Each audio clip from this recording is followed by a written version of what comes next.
Hello hi good morning, welcome back to my YouTube channel. ನಾನು ಕಾವ್ಯ ಲಿಂಗರಾಜು. ಇವತ್ತು ಗುರುವಾರ ಬೆಳಗ್ಗೆ ರೆಡಿಯಾಗಿದ್ದೀನಿ ನಾನು. ಹಾಗೆ ತಿಂಡಿಗೆ ಅಂತ ಪೂರಿ ಮತ್ತು ಪಲ್ಯ ಮಾಡಿದ್ದೀವಿ. ಸೊ ಇವಾಗ ಆಫೀಸ್ಗೆ ಹೋಗೋಕ್ಕೆ ಫುಲ್ ಕಂಪ್ಲೀಟಾಗಿ ರೆಡಿಯಾಗಿ ಪೂರಿನ ಬಾಕ್ಸಲ್ಲಿ ಹಾಕ್ಕೊಂಡು ಬಾಕ್ಸ್ ಕೂಡ ರೆಡಿ ಮಾಡಿಕೊಂಡು ತೊಗೊಳ್ತಾ ಇದ್ದೀವಿ ಇವಾಗ. ಸೊ ಕ್ಯಾಬ್ ಬಂದಿದೆ 6:30 ಆಯಿತು. ಇವತ್ತು ಲೇಟಾಗೋಯಿತು ಕ್ಯಾಬ್ ಬರೋಷ್ಟರಲ್ಲಿ.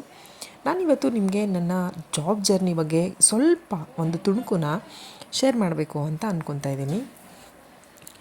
ನನ್ನ ಮೊದಲ ಜಾಬು 2017 ಅಕ್ಟೋಬರಲ್ಲಿ ಸ್ಟಾರ್ಟ್ ಆಗಿದ್ದು.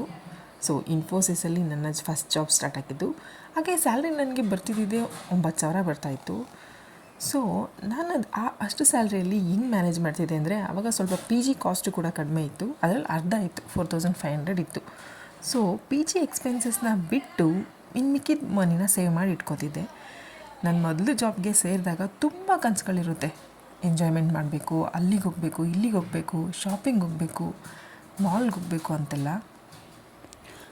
ನನಗೆ ಏನೇ ಅನಿಸಿದ್ರು, ಎಷ್ಟೆಲ್ಲ ಆಸೆಗಳಿದ್ರೂ ಕೂಡ ನಾನು ಮಾತ್ರ ಜಾಸ್ತಿ ₹1 ಕೂಡ ವೇಸ್ಟ್ ಮಾಡ್ತಾ ಇರಲಿಲ್ಲ. ಹಾಗೆಯೇ ಇದೇ ಥರ ನಾನು ಕಂಟಿನ್ಯೂ ಮಾಡ್ಕೊಂಡು ಬಂದೆ. ಹಾಗೆ ನಾನು ಒಂದಿನ ಒಂದು ವೀಡಿಯೋನ ನೋಡಿದೆ, how to treat your salary ಅಂತ. ಆ ವಿಡಿಯೋನ ನೋಡಿದಾದ್ಮೇಲಂತೂ ನಾನು ನನ್ನ ಸ್ಯಾಲ್ರಿನ ತುಂಬ ಬೆಟರಾಗಿ ಪ್ಲ್ಯಾನ್ ಮಾಡ್ಕೊತಿದ್ದೆ. ಮತ್ತು ನನಗೆ ಬರ್ತಿದ್ದ 9,000 ನಾನು ಎಲ್ಲ ಎಕ್ಸ್ಪೆನ್ಸಸ್ನ ಕಳೆದು ಕೂಡ ಮನೆಗೂ ಕೂಡ ನನ್ನ ಕೈಲಿ ಎಷ್ಟಾಗುತ್ತೋ ಅಷ್ಟು ಅಮೌಂಟ್ನ ಸೆಂಡ್ ಮಾಡ್ತಾಯಿದ್ದೆ. ಸೊ ಜಾಬು ಒಂದು ಅಸೆಟ್ ಅಲ್ಲ. ಆ್ಯಕ್ಚುಲಾಗಿ ಹೇಳಬೇಕು ಅಂತಂದರೆ, ಜಾಬು ಹೆಂಗೆ ಅಂದರೆ, ನೀವು ಕೆಲಸ ಮಾಡಿದ್ರೆ ಮಾತ್ರ ದುಡ್ಡು ಬರುತ್ತೆ. ಮತ್ತು ಮಿಸ್ಸಾಗಿ ಏನಾದರೂ ನಿಮ್ಮ ಜಾಬ್ ಏನಾದರೂ ಸೆಕ್ಯೂರ್ಡ್ ಇಲ್ಲ ಅಂತಂದರೆ, ಅವರು ನಿಮ್ಮನ್ನು ಜಾಬಿಂದ ತೆಗ್ದಾಕಿದ್ರು ಅಂದರೆ ಅವಾಗ ಮತ್ತೆ ಏನು ಮಾಡ್ತೀರಾ ನೀವು? ಅವಾಗ ಮತ್ತೆ ರಿಸ್ಕಲ್ಲಿ ಇರ್ತೀರ ನೀವು. ಸೊ ಆದ್ದರಿಂದ ನೀವೇನು ಮಾಡ್ಕೋಬೇಕು ಅಂತಂದರೆ, ಒಂದು 6 ತಿಂಗಳಿಗೆ ಆಗೋಷ್ಟು ಅಮೌಂಟ್ನ ನೀವು ಸೇವ್ ಮಾಡಿ ಇಟ್ಕೊಳ್ಳಿ. ನಿಮಗೆ ಜಾಬ್ ಮಿಸ್ಸಾಗಿ ಜಾಬಿಂದ ತೆಗ್ದಾಕಿದ್ರು ಅಂದ್ರೂ ಆ 6 ತಿಂಗಳಲ್ಲಿ ಹುಡ್ಕೋ ಅಷ್ಟು, ನೀವು ಜಾಬ್ನ ಹುಡುಕಿ ಜಾಯ್ನ್ ಆಗೋ ಅಷ್ಟು ಟೈಮ್ ಪೀರಿಯಡ್ಗೆ ಅಟ್ಲೀಸ್ಟ್ ಒಂದು 6 ಮಂತ್ಸ್ನಾದರೂ ನೀವು ನಿಮಗೋಸ್ಕರ ಕೊಡಬೇಕಾಗುತ್ತೆ. ಸೊ ಆದ್ದರಿಂದ ನಾನು ಏನು ಫಾಲೋ ಮಾಡ್ತಿದ್ದೀನೋ ಅದನ್ನು ನಾನು ನಿಮಗೆ ಹೇಳ್ತಾ ಇದ್ದೀನಿ. ನಿಮಗೆ ಇಷ್ಟ ಆದರೆ ನೀವು ಕೂಡ ಫಾಲೋ ಮಾಡ್ಬೋದು. ಹಾಗೆ ಇವತ್ತು ಹೋಳಿ ಹಿಂದಿನ ದಿನ ಆಗಿರೋದ್ರಿಂದ ಇಲ್ಲಿ ಪಲ್ಸರ್ ಬೈಕ್ ಅವ್ರ ಕಡೆಯಿಂದ ಒಂದು ಜಸ್ಟ್ ವಿಡಿಯೋ ಬಂದಿತ್ತು.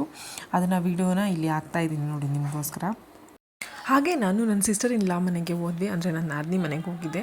ಅಲ್ಲಿ ಇವತ್ತು ಗುರುವಾರ ಆಗಿದ್ದರಿಂದ ಅವರು ರಾಘವೇಂದ್ರ ಸ್ವಾಮಿಯವರ ಪೂಜೆ ಮಾಡ್ತಾಯಿದ್ರು. ಸೊ ಹಾಗೆ ಇದು ಒಂದು ಕ್ಲಿಪ್ಪು ಪೂಜೆ ಮಾಡ್ತಿರೋದು. ಹಾಗೆ ನನಗೆ ರಂಗೋಲಿ ಬಿಡಿ ಅಂತ ಹೇಳಿದ್ರು. ಸೊ ಹಾಗೆ ನಾನು ಇದನ್ನು ರಂಗೋಲಿನ ಬಿಟ್ಟೆ ಆಚೆ. ಸೊ ನೋಡಿ, ಇದು 8ರಿಂದ 8 ರಂಗೋಲಿ.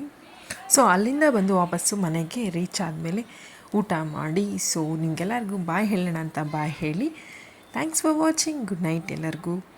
ಹಾಗೆ ಯಾರೆಲ್ಲ ನನ್ನ ಚಾನಲ್ಗೆ ಸಬ್ಸ್ಕ್ರೈಬ್ ಮಾಡಿದ್ರೆ ನಿಜವಾಗ್ಲೂ ತುಂಬ ಖುಷಿ ಆಯಿತು. 500 ಪೀಪಲ್ ಸಬ್ಸ್ಕ್ರೈಬರ್ಸ್ನ ನೋಡಿ. Thank you so much.